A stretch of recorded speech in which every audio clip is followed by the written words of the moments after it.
নমস্কাৰ আসসালামু আলাইকুম বন্ধু বান্ধৱীসকল আশা কৰোঁ আপোনালোকে সকলোৱে ভালে আছে আজি আপোনালোকৰ আগত আৰু এটা নতুন ভিডিঅ' লৈ আহিছো আজিৰ ভিডিঅ'টোৰ বিষয়বস্তু হৈছে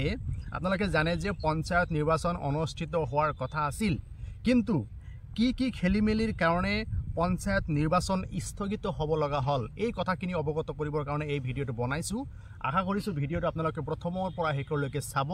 আৰু হৰু এটি অনুৰোধ যদি মোৰ চেনেলত আপোনালোকে নতুন আহিছে তেতিয়াহলে চেনেলটো সাবস্ক্ৰাইব কৰিব ইতিমধ্যে যিসকলে সাবস্ক্ৰাইব কৰিছে অশেষ ধন্যবাদ আৰু যদি ফেসবুকৰ পৰা চাই আছে তেতিয়াহলে মোৰ পেজটো ফলো কৰিব আৰু ভিডিঅ'টো শেয়াৰ কৰি দিব বন্ধুসকল আপোনালোকে জানে যে অসমৰ মাননীয় মুখ্যমন্ত্ৰী হিমন্ত বিশ্ব শৰ্মা ডাঙৰীয়াই ইতিমধ্যে ঘোষণা কৰিছিল যে আমি ফেব্ৰুৱাৰী 12 তাৰিখৰ ভিতৰতে আমি পঞ্চায়ত নিৰ্বাচন অনুষ্ঠিত কৰি শেষ কৰিম এনেকুৱা ধৰণৰ এটা ঘোষণা কৰিছিল আৰু অসম ৰাজ্যিক নিৰ্বাচনী আয়োগৰ ফালৰ পৰা বিভিন্ন ধৰণৰ নটিফিকেশন জাৰি কৰা হৈছিল এনেকুৱা হৈছিল যে পঞ্চায়ত নিৰ্বাচন অতি সোনকালে অনুষ্ঠিত হ'ব কিন্তু দেখা গ'ল যে এনেকুৱা এটা ডেলিমিটেশন প্ৰক্ৰিয়াৰ জৰিয়তে কিছুমান খেলিমেলি সংগঠিত কৰা হল সেই খেলিমেলিৰ কাৰণে বিষয়টো অনাৰেবল গুৱাহাটী হাইকোৰ্টৰ মজিয়াত মানে গছৰ তৰিব লগা হল গতিকে গছৰ তৰাৰ লগে লগেই সমগ্ৰ নিৰ্বাচন প্ৰক্ৰিয়াটো স্থগিত হৈ ৰল কিন্তু অসম চৰকাৰৰ ফালৰ পৰা কি ধৰণৰ খেলিমেলি কৰিছিল যাৰ কাৰণে আদালতৰ হস্তক্ষেপত পঞ্চায়ত নিৰ্বাচন স্থগিত হল সেই খেলিমেলি বিলাক আপোনালোকক অৱগত কৰিবৰ কাৰণে এই ভিডিঅ'টো বনাইছো বন্ধুসকল পঞ্চায়ত আইন আৰু এছঅপি মতে তাতে উল্লেখ কৰা হৈছে সেকশন 5ত উল্লেখ আছে যে আগতে ডিস্ট্ৰিক্ট বিলাকক মানে ক্যাটাগৰী হিচাপে ভাগ কৰি ল'ব লাগিব যেনেকুৱা ধৰণৰ এ ক্যাটাগৰী তাৰ পিছত বি ক্যাটাগৰী আৰু সি ক্যাটাগৰী এনেকুৱা ধৰণৰ জিলা বিলাকক আগতে ভাগ কৰি ল'ব লাগিব তাৰ পিছত জিলা বিলাকক ভাগ কৰাৰ পিছত সেই জিলাত থকা পঞ্চায়ত বিলাকক মানে আকৌ মানে তিনিটা ভাগ কৰিব লাগিব যেনেকুৱা এ ক্যাটাগৰী বি ক্যাটাগৰী আৰু সি ক্যাটাগৰী গতিকে সেকশন 5ত উল্লেখ আছে যে গাঁও পঞ্চায়তৰ মানে পপুলেশন কিমান হ'ব লাগিব গতিকে মিনিমাম হ'ব লাগিব 6000 আৰু ম্যাক্সিমাম হ'ব লাগিব 10000 দ্যাট মিন্স 10000 6000 পৰা 10000 ভিতৰত জনসংখ্যা থাকিব লাগিব এতিয়া আকৌ হৈছে যে ক্যাটাগৰী এ যদি কোনোবা ক্যাটাগৰী এ ডিস্ট্ৰিক্ট আছে ধৰক গোৱালপাৰা জিলাক এ ক্যাটাগৰীৰ তাতে সন্নিবিষ্ট কৰা হৈছে গতিকে এ ক্যাটাগৰীৰ জিলাৰ পঞ্চায়ত বিলাকক আকৌ মানে এ ক্যাটাগৰী বি ক্যাটাগৰী সি ক্যাটাগৰী ভাগ কৰিব লাগিব এ ক্যাটাগৰীৰ পঞ্চায়তত জনসংখ্যা থাকিব 10200 পৰা 13800 লৈকে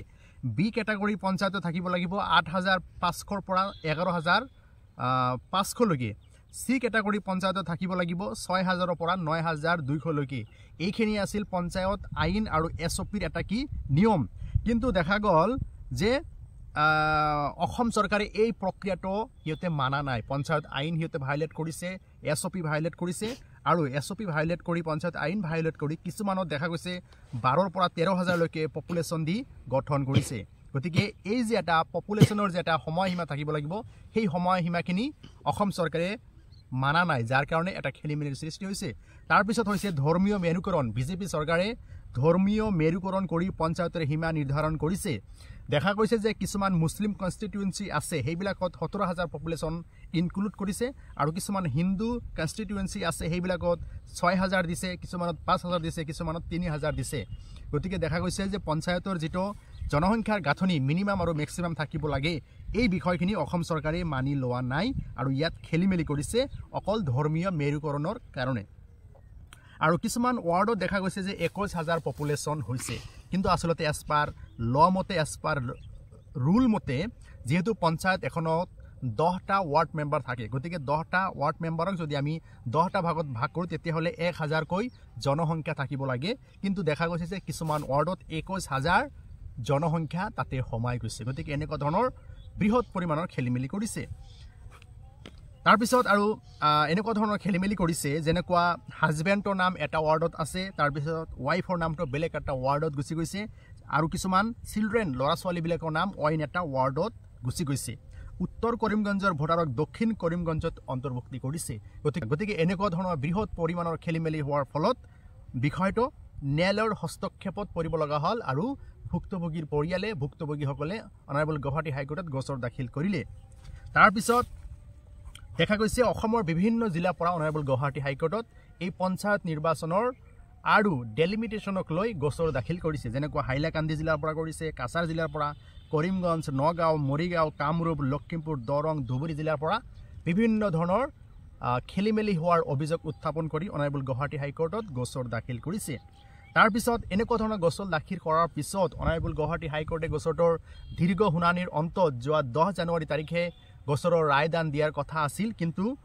গোচৰটোৰ দীৰ্ঘ শুনানিৰ পিছত ৰায়টো স্থগিত ৰাখিছে, পৰৱৰ্তী সময়ত দিব বুলি ইতিমধ্যে আমি জানিব পাৰিছোঁ। গতিকে